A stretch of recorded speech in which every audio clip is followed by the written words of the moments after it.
The following program is brought to you by Zencash. You did the work. Zencash helps you get paid.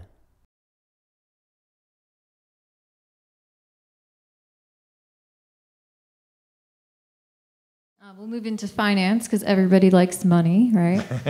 So when it comes to taxes, David, how do you stay out of trouble when you're doing taxes? So everybody's favorite topic, taxes.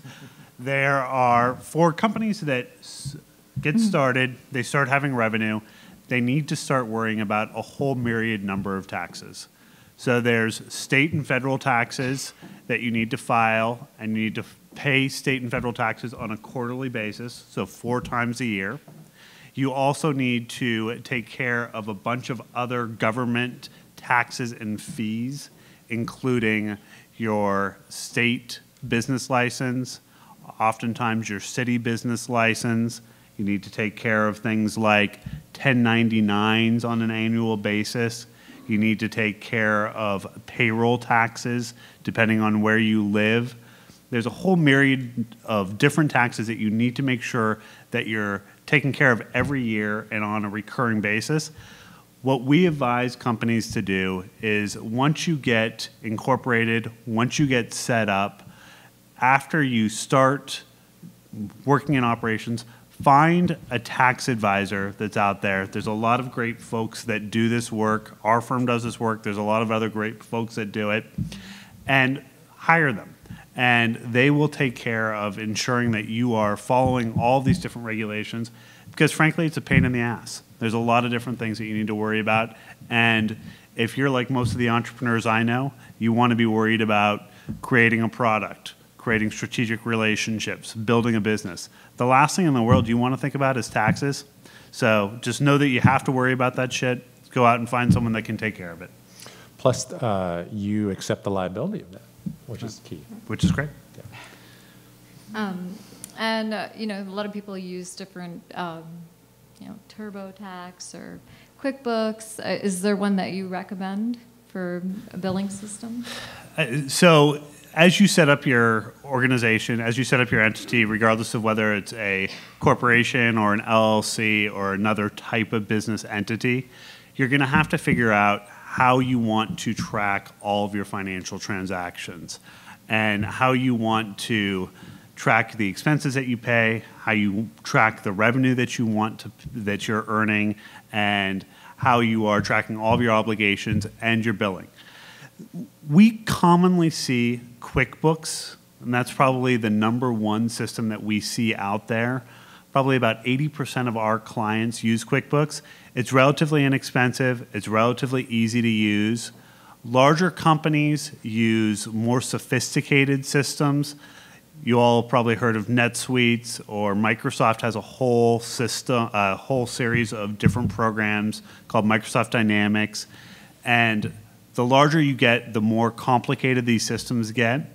We're also seeing a lot of very lightweight cloud-based systems like Indenaro and Mint that people are starting to use.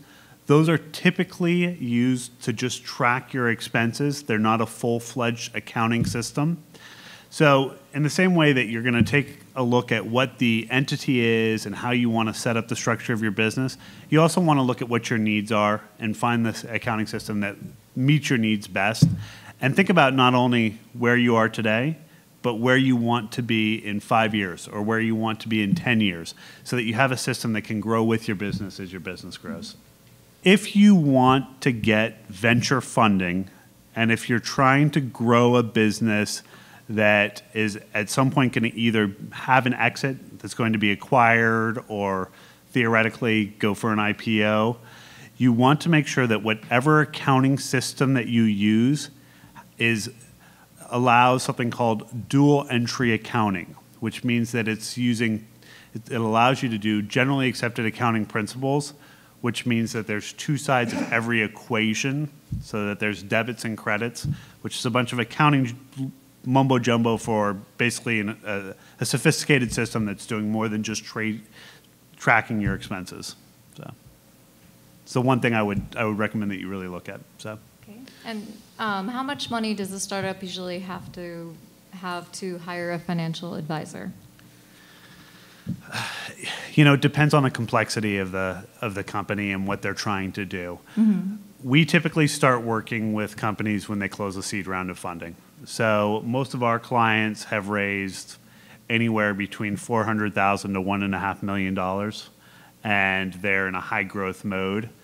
But there's a lot of companies that are out there that never go out and raise any money that need a financial advisor because they've got a lot of activity, they have a lot of expenses, and they have revenue. So it's one of those situations where the activity that you're having and the complexity of your business will let you know when you need to bring someone in. And what if you can't afford to hire a financial advisor? What do you suggest? Because everybody wants to make sure that their business is on the right track, but we can't afford to hire the resources, to make sure that that's happening. Do you have any suggestions? So if you don't have the money to hire a ongoing financial advisor who's going to come in and do your day-to-day accounting and your bookkeeping, then you should find a CPA firm that can help you with your regulatory compliance. So they can help you with all the taxes that we talked about before. So a firm that you're still going to need to pay them money. So there's no way to get away from the fact that there is a cost associated with this. But there's a lot of firms that will just make sure that you're taking care of all of your taxes and that you're taking care of all of your other obligations and that you're staying on track in that way. And that's a lower cost alternative. So your first year, you sort of get a free pass. So you incorporate sometime during 2012. You'll have to file taxes at the beginning. You'll have to file a tax return at the beginning of 2013. But then throughout 2013 and ongoing, you'll have to do a quarterly return. You'll have to do a quarterly filing. Whether you're an LLC or an S Corp. Whether you're an LLC or an S Corp or a C Corp. Okay. And a CPA an accountant can set you up at the beginning of the year too. At the end of your first year, they can help you estimate the taxes for the next year and give you, I love this, give you little stubs, and then you just, on this date, I just write this check. Yeah. I don't even have to think about it. So all of our clients, so we do their taxes once a year, and then they have all the information that they need for their filings throughout the year, and then we'll engage with them again on their taxes on an annual basis. Okay. And we'll go ahead and talk about valuation. How does an equity valuation work? So here we go. Here's the good stuff.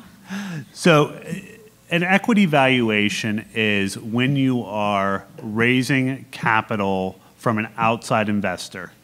And that can be from an angel investor or from a venture capital investor.